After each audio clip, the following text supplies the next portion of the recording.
하나님 말씀 함께 보겠습니다. 오늘 함께 보실 말씀은 마가복음 5장 1절에서 20절까지입니다.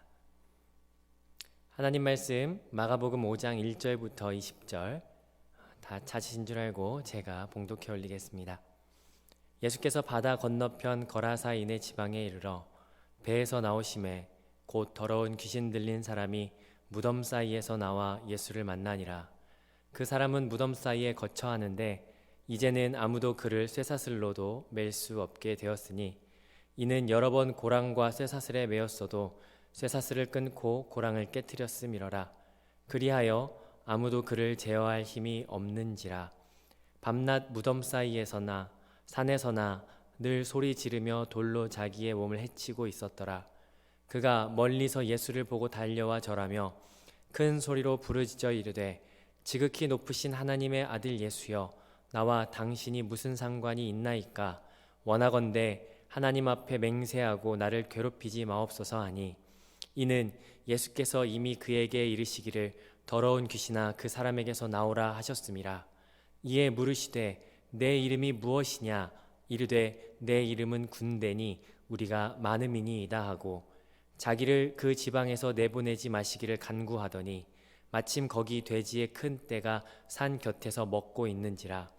이에 간구하여 이르되 우리를 돼지에게로 보내어 들어가게 하소서 하니, 허락하신대 더러운 귀신들이 나와서 돼지에게로 들어가매 거의 2,000마리 되는 떼가 바다를 향하여 비탈로 내리달아 바다에 몰사하거늘 치던 자들이 도망하여 읍내와 여러 마을에 말하니, 사람들이 어떻게 되었는지를 보러 와서 예수께 이르되 그 귀신 들렸던 자 곧 군대 귀신 짚혔던 자가 옷을 입고 정신이 온전하여 앉은 것을 보고 두려워하더라. 이에 귀신 들렸던 자가 당한 것과 돼지의 일을 본 자들이 그들에게 알림해 그들이 예수께 그 지방에서 떠나시기를 간구하더라. 예수께서 배에 오르실 때에 귀신 들렸던 사람이 함께 있기를 간구하였으나 허락하지 아니하시고 그에게 이르시되 집으로 돌아가 주께서 내게 어떻게 큰 일을 행하사 너를 불쌍히 여기신 것을 내 가족에게 알리라 하시니, 그가 가서 예수께서 자기에게 어떻게 큰 일을 행하셨는지를 데가볼리에 전파하니 모든 사람이 놀랍게 여기더라. 아멘. 우리 이번 주 같이 보고 있는 말씀인 마가복음 4장부터 어떻게 본문이 진행되는지를 한번 되새겨보면 좋을 것 같습니다. 먼저 4장에서는 4가지 밭이 나옵니다. 그리고 두 번째로는 등불 비유가 나오죠.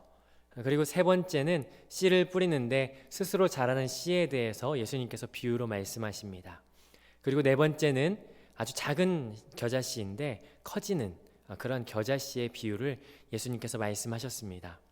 이 4장에서 이 4가지 비유를 듣고 이에 대해서 간략하게 한 다음에 5장에 들어가기 직전에 일어나는 사건이 바다 건너편으로 가다가 바다와 바람을 제어하시는 예수님을 만나게 됩니다. 그리고 오늘 이 5장에 들어서면서 거라사의 광인이 등장하게 되는 것을 우리는 보게 되죠. 그리고 오늘 이 5장 중간에 가면 야이로의 딸이 등장하는데, 이 야이로의 딸의 집에 가다가 12의 혈루증을 앓던 여인이 등장하고 그리고 다시 야이로의 딸이 나오는 것을 보게 되는 것, 이것이 이 4장과 5장의 전체적인 내용입니다. 이 4장 5장을 다시 한 번 더 되새겨 보면 이것은 하나의 구조로 되어 있다고 볼 수 있습니다. 예수님께서는 이 4가지 비유를 통해서 청각적으로 가르치셨습니다. 하나님 나라가 무엇인지, 그리고 하나님 나라가 어떠한 특징을 가지고 있는지 예수님께서는 가르치셨죠. 그리고 그 뒤에 풍랑을 만나고 거라사 귀신을 내쫓으시고 혈루증 앓던 여인을 고치시고 야이로의 딸의 죽음을 고치시는 이 4가지 사건을 통하여 시각적으로 예수님이 어떤 분이신지에 대해서 보여주고 있습니다. 이것이 4장과 5장의 전체적인 큰 그림입니다. 그 중간에 있는 오늘 예수님이 어떤 분이신지, 귀신을 어떻게 다스리고 제어하시는지를 오늘 본문을 통해서 같이 함께 보도록 하겠습니다. 우리는 어제 본문에서 예수님께서 갑자기 배를 타고 가자고 하셨습니다. 그래서 제자들이 어땠습니까? 화가 났죠. 그런데 이유가 있었다고 말씀을 드렸어요. 왜죠? 그것은 바로 이 사람을 만나기 위해서였습니다. 이 사람을 만나기 위해서 도착한 곳이 어딘가요? 1절에 나타나 있는데 1절 제가 읽어보면요, 예수께서 바다 건너편 거라사인의 지방에 이르러, 이 거라사에 도착하셨습니다. 거라사 지방은 원래 이스라엘 영토였습니다. 다윗 시대에도 이스라엘 영토에 있었고요, 남유다 북이스라엘로 갈라져서 이 북쪽 지역이었을 때도 이스라엘 영토 안에 포함되어 있었습니다. 그런데 언제부턴가 떨어져 나가게 되는데, 아마 아수르에 의해서 혼혈 정책이 생기고 사마리아가 생겨날 때쯤 아마 그때 거기에서 떨어져서 거라사, 가다라라고 하는 이방인의 지역 분할이 되게 됩니다. 그래서 이곳은 이방인 지역이 되어 있었습니다. 생각해보면 예수님께서는 이곳 이방인 지역을 가실 이유가 전혀 없습니다. 여러분도 아시겠지만 수로보니게 여인이 등장할 때 그 이방 여인을 개라고 하는 것을 보게 되는데, 예수님께서는 나를 보내신 집 이스라엘에서만 말씀을 나누는 분인데 굳이 거라사 지방 이방인의 땅에 가셨다라고 하는 것은요, 분명한 목적이 있었다라는 것을 우리는 짐작해 볼 수 있습니다. 그 분명한 목적은 다름 아닌 이 사람을 만나기 위해서였습니다. 2절 함께 보시죠. 2절 제가 읽어보겠습니다. 배에서 나오심에 곧 더러운 귀신 들린 사람이 무덤 사이에서 나와 예수를 만나니라. 예수님이 배에서 내리셨습니다. 그런데 이 사람이 어디에서 나오죠? 무덤 사이에서 나옵니다. 우리는 종종 예수님 시대의 그림들을 봐서 알고 있습니다. 이 무덤, 그 당시에 무덤을 막는 입구는요, 돌이었습니다. 단순히 벽돌 같은 이 돌들이 아니고 바위였죠. 그래서 군인 서너 명이 옮겨야 되는 그 무게의 돌이었습니다. 왜 그 예수님께서 죽으시고 그 예수님의 무덤에 가던 여인들이 무덤에 가면서 걱정하지 않습니까? 누가 이 돌을 옮길 것인가 걱정하는 내용을 통해서 우리는 잘 알 수 있습니다. 그런데 지금 나타나는 이 귀신 들린 사람은요, 굉장히 힘이 세요. 이 돌을 자기 안방문 열듯이 그렇게 열고 닫습니다. 자, 이 엄청나게 강력한 힘을 가진 사람, 이 사람이 누구를 만납니까? 바로 예수님을 만났습니다. 이 2절 끝에 만나니라 라고 하는 이 말은요, 어떤 반가운 만남 아니면 혹은 연인이 만나는 그 설레이는 그런 만남이 아니고요, 전쟁을 위해서 대치하고 있는 상황, 일촉즉발의 그러한 상황, 그런 만남을 뜻합니다. 예수님 입장에서는 지금 귀신을 만난 것이고 귀신 입장에서는 예수님을 만나는 거죠. 지금 철저히 대치하고 있는 그런 상황인 것입니다. 자, 그러면 이 귀신 들린 사람이 누구인지 오늘 본문을 통해서 한번 살펴보시죠. 이 사람에 대해서 3절에서 말하는데요. 자, 먼저 3절 제가 읽어봅니다. 그 사람은 무덤 사이에 거처하는데 이제는 아무도 그를 쇠사슬로도 맬 수 없게 되었으니. 이 사람의 첫 번째 특징은 무덤 사이에서 사는데 이 사람은 아무도 쇠사슬로 맬 수 없는 특징을 가지고 있습니다. 4절에 보니까 여러 번 고랑과 쇠사슬에 매였다가도 그 쇠사슬을 끊었다라고 이야기를 하는 걸 보니까 여러 사람이 그 사람을 쇠사슬로 매려고 애썼던 흔적이 있었던 것 같습니다. 그러나 이 사람은 어떠한 쇠사슬로도 맬 수 없는 특징을 가지고 있습니다. 그런데 이 두 번째 특징이 4절 후반부에 나오는데요. 4절 후반부 제가 읽어볼게요. 그리하여 아무도 그를 제어할 힘이 없는지라. 두 번째 특징은 아무도 제어할 힘이 없답니다. 사람들이 이 사람을 포기했다라고 말하는 거예요. 그 어느 누구도 쇠사슬을 맬 수 없고 힘으로 당해낼 자가 없다. 그래서 다 포기했다라고 말하는 거죠. 그리고 세 번째 특징은 9절에 나옵니다. 이에 물으시되 내 이름이 무엇이냐 이르되 내 이름은 군대니 우리가 많음이니이다 하고. 이 사람의 특징이 이름에서 드러나는데요. 그 사람의 이름이 무엇입니까? 군대라고 합니다. 헬라어로는 레기온이라고 하는데요. 레기온은 로마 군대의 단위를 말합니다. 특별히 6,000명 정도의 병력을 뜻하는 어떤 여단 정도의 이 규모를 말하는 단어입니다. 레기온, 내가 바로 레기온이다 라고 이야기하는 거죠. 당시에는 아마 상황이 로마 시대라서 다 알아들었을 겁니다. 레기온이다 이러면 엄청나게 강력한 군대, 로마 군대를 아마 생각하게 되었을 것입니다. 6,000명의 군대를 이길 수 있는 이는 없습니다. 로마 군인의 특징은요, 정말 잘 훈련된 정예 병사였어요. 그래서 단 한 사람도 쉽게 이길 수 없는 게 로마 군대의 특징이에요. 그런데 이 군대의 특징은요, 진짜 힘은 한 사람이 있었을 때가 아니고 모여 있을 때예요. 여럿이서 단칼 전술, 방패 전술, 창 전술을 통해서 이 6천 명이라고 하는 레기온이라고 하는 병력은 숫자만은 말하지 않고 아무도 이길 수 없는 강력한 군대를 말하죠. 다시 말하자면 이 귀신 들린 사람은요, 아무도 제어할 수 없다는 것을 말하고 있습니다. 자, 이러한 이 군대 귀신과 대치 상황이에요. 이렇게 강력한 이 귀신 들린 자를 과연 예수님이 이길 수 있을 것인가? 좀 과하게 추적해 보면요, 예수님이 지금 배를 타고 오셨어요. 순적하게 배를 타고 건너오신 게 아니고요, 여러 이 배멀미가 심할 만한 상황을 겪고 오셨어요. 더군다나 너무 피곤해서 주무셨지 않습니까? 제자들이 그 주무시는 예수님을 곤히 자게 둔 것도 아니고 도중에 깨웠잖아요. 자다가 깼어요. 그리고 풍랑이 일었기 때문에 아주 피곤한 상황이셨어요. 이 피곤한 상황에서 컨디션이 별로 좋지 않은데 과연 이길 수 있을까라고 하는 것을 우리가 생각해 볼 수 있게 되겠죠.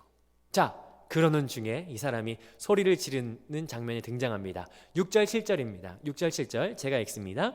그가 멀리서 예수를 보고 달려와 절하며 큰 소리로 부르짖어 이르되 지극히 높으신 하나님의 아들 예수여, 나와 당신이 무슨 상관이 있나이까?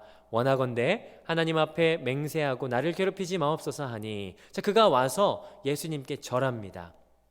이거는 진짜 경배하는 게 아니고요, 경배하는 척이에요. 지극히 높은 하나님의 아들 예수여 라고 하는 것은요, 예수님의 메시아의 사역을 방해하기 위함이에요. 왜냐하면 예수님께서는 계속해서 자기가 누군지 밝히지 말라고 계속해서 모든 기적이 나타나는 사역지마다 당부하시거든요. 그런데 이 귀신이 예수님의 신분을 밝히면서 초기에도 그랬어요. 시험을 할 때도 네가 만약 누구거든 하나님의 아들이거든 이 돌을 떡이 되게 하라면서 신분을 자꾸 폭로하려고 하는 거예요. 사람들에게 자꾸 왕대접을 받게 하려고 하는 거예요. 그게 바로 귀신이 예수님의 사역을 방해하는 거예요. 그러면서 결국 자기들이 원하는 목적을 이루려고 까불고 있는 거죠. 근데 이렇게 소리질렀던 이유는요, 예수님께서 이미 그를 제어하기 시작하셨기 때문에 발악을 하는 걸로 볼 수 있어요. 8절 제가 읽어보겠습니다. 이는 예수께서 이미 그에게 이르시기를 더러운 귀신아 그 사람에게서 나오라 하셨습니다. 이미 이르시기를 그 사람에게서 나오라 라고 명령했기 때문에요, 반응할 수밖에 없었던 거예요. 지금 모든 상황이 귀신이 주도권을 잡아가는 것 같은데 아니라는 거예요. 예수님이 이미 나오라고 하셨고 네 이름이 뭐냐 라고 물으심에 대해서 그냥 대답하고 반응한 상황인 거죠. 그런 가운데 10절에 그가 요청하는 것이 있습니다. 자기를 그 지방에서 내보내지 마시기를 간구합니다. 그 지방이 어디였습니까? 거라사인의 지방이죠. 예수님, 왜 이방인의 땅 거라사까지 오셨습니까? 절 여기에서 나가지 않게 해주십시오. 이 이방화된 이 지역, 왜 하필 여기서 쫓겨나면 전 어디 갑니까? 전 여기에서 권력 행사할 테니까 쫓아내지 마세요 라고 이 땅의 공중권세 잡은 자로서 살고 싶어서 여기서 왕노릇하게 냅두라는 거예요. 그러면서 요구하는 게 11절 12절인데요 제가 읽어봅니다.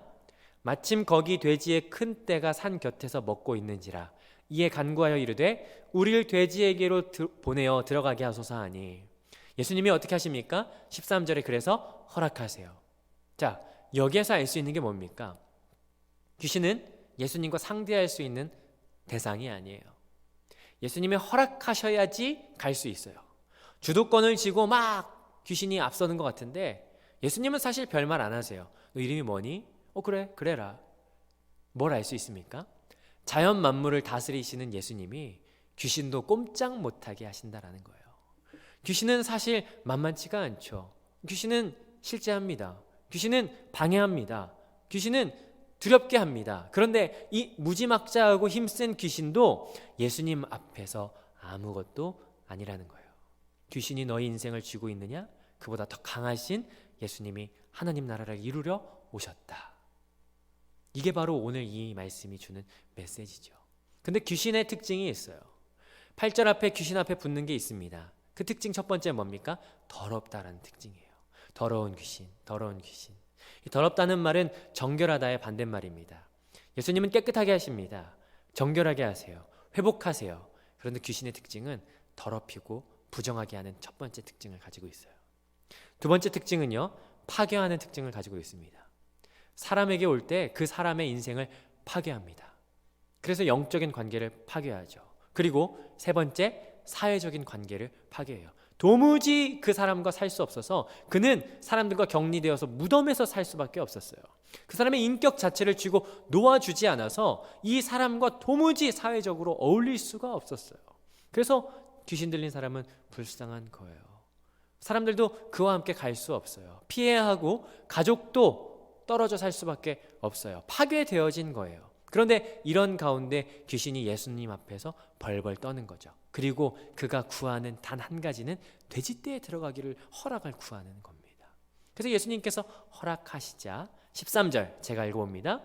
허락하신데 더러운 귀신들이 나와서 돼지에게로 들어가매 거의 2,000마리 되는 떼가 바다를 향하여 비탈로 내리다라 바다에서 몰사하거늘. 돼지가 몇 마리라고요? 2,000마리예요. 이게 값으로 환산하면 얼마나 될까요? 아마 어마어마할 거예요. 이런 생각해 보지 않으셨습니까? 돼지는 왜 가만히 있다가 죽지? 이거 누구 책임이야? 돼지가 죽은 게 누구 책임인 것 같으십니까? 예수님 책임인가요? 아니면 귀신 책임인가요? 좀 의아할 수 있어요. 예수님이 왜 허락하셨을까? 가만히 있는 돼지떼는 왜 죽었을까? 정확하게 성경이 말하지는 않아요. 그런데 알 수 있는 건요, 돼지떼는 죽었어요. 그런데 이 사람은 살게 된다는 사실이에요. 예수님은 돼지떼 2,000마리보다 한 영혼이 회복되는 것에 더 관심이 있으셨어요. 예수님의 관심은 그 사람, 그 인생에게 있었어요. 회복하는 것이 목적이었기 때문에 허락하셨던 거예요. 그러니까 우리는 돼지에게서 관심을 가질 게 아니라요, 이 사람의 회복된 것에 우리는 관심을 가져야 된다는 것이에요. 귀신은 더럽히고 파괴하지만 예수님은 거룩하게 하시고 정결하게 하시고 회복하게 하세요. 지금도 귀신은 세상을 더럽혀요. 쥐락펴락하는 것 같아요. 그런데 예수님 안에서 회복될 수 있다는 사실을 오늘 말씀을 통해서 우리가 믿어지는 오늘이 되시기를 소망합니다. 예수님 밖에는 회복의 길이 없어요. 그런데 결론이 이상하게 흘러갑니다. 이 거라사 광인은 유명한 사람이었어요. 모르는 사람이 없었어요. 아무도 맬 수 없는 사람이었어요. 그런데 갑자기 치료를 받아서 멀쩡하게 앉아 있는 거예요. 이 사람이 어떻게 이렇게 될 수 있냐 하고 감탄하고 궁금해 하는데 결론은요, 17절 다시 읽어보겠습니다. 그들이 예수께 그 지방에서 떠나기를 간구하더라. 왜 그랬을까요? 왜 떠나시기를 간구했을까요? 이들의 시선은요, 돼지에 있었어요. 죽은 돼지. 2,000마리씩이나 잘 사육하고 있었는데 돼지가 다 죽었어. 그러니까 예수님 떠나갔으면 좋겠어. 예수님 여기 있으면 안 되거든. 왜냐하면 그나마 남아있는 돼지도 다 죽게 생겼으니까. 이들의 시선은 영혼의 변화에 있지 않고 경제적 손실에만 있었던 것이죠. 그러니 떠나가 주시라는 거예요. 예수님이 보이는 것이 아니라 자기 눈앞에 있는 이 돼지떼만이 자기에게 보인다라고 하는 거예요. 돼지는 특별히 부정한 짐승이었습니다. 부정한 짐승을 키운다는 것이 아이러니하지만 이방인화 되어 있기 때문에 돼지를 사육할 수도 있을 거예요. 그런데 돼지를 사육하는 이유 중에 하나는 뭐냐면 로마가 지배하기 때문이에요. 유대인들은 돼지를 안 먹는데 사육하는 사람이 먹었을지 안 먹었을지 모르겠지만 돼지를 키우는 가장 궁극적인 이유는요, 로마 군인들에게 팔기 위해서였어요. 이 돼지는 자기들의 경제력의 근간이었거든요. 이것을 이렇게 생각해 볼 수 있습니다. 예수님 믿으면 다 잘 될 줄 알았어요. 예수님 믿으면 경제가 회복될 줄 알았어요. 물론 하나님의 뜻이 있으면 그렇게 되기도 하지만 아닐 수도 있죠. 그런데 예수님을 잘 믿었는데도 잘 안 되면 어떻게 되는 거예요? 이 돼지떼가 다 죽은 것처럼 자기의 근간이 흔들리면 예수님 버리는 거죠. 예수님 왔는데 풍비박산 나니까 떠나가 달라고 요청하는 거예요. 이것이 이 사람들의 모습이죠. 그런데 이 사람 앞에 엎드리는 한 사람이 있습니다. 누구죠? 귀신 들렸다가 나은 사람. 이 사람은 예수님께 엎드립니다. 18절 읽어봅니다. 예수께서 배에 오르실 때 귀신 들렸던 사람이 함께 있기를 간구하였으나, 여기에서 인생이 역전되는 것을 보게 됩니다. 이전까지는 귀신 들린 사람이 참 불쌍한 사람이었어요. 귀신에게 붙잡혀 있는 사람이었어요. 그런데 예수님이 오시면서 그의 인생이 뒤바뀌는 것을 보게 됩니다. 예수님 안으로 들어오게 되는 거예요. 그런데 정상적이었던 사람들은요, 예수님 밖에 있게 되는 것을 보게 돼요. 누가 하나님 나라에 함께하게 되었습니까? 불쌍했던 사람, 이 사람이에요. 예수님을 만남으로 인해서 천국 백성이 되었어요. 그런데 정상인이었던 사람들은요, 돼지떼 때문에 돼지처럼 멀어지게 되었어요. 우리 진짜 인생은요, 예수님 안에 있을 때입니다. 이것이 우리가 추구해야 할 본질이죠. 천국이 겨자씨처럼 작아서 이것이 성장하는 것이 안 보여요. 그런데 나중에는 공중의 새도 쉬어갈 만큼 크게 되는 거죠. 근데 사람들은 뭐에 주목하냐면 작은 것, 안 보이는 것 말고 눈앞에 있는 돼지떼가 전부인 것처럼 여긴다라는 사실이에요. 오늘 이 말씀을 통해서 우리는 믿음의 눈을 들어서 주님을 바라보는 오늘 하루가 되기를 주님의 이름으로 축복합니다. 단순히 눈앞에 있는 돼지떼, 눈앞에 있는 이 것들에 급급하여서 보이지 않는다 하더라도 여전히 커가고 있고 여전히 영원한 나라인 하나님 나라를 놓치지 않고 믿음의 눈을 들어서 상황과 눈에 보이는 것에 매여서 믿음의 주여 온전케 하시는 예수님을 놓치지 않으시는 오늘 하루가 되시길 주님의 이름으로 축복합니다.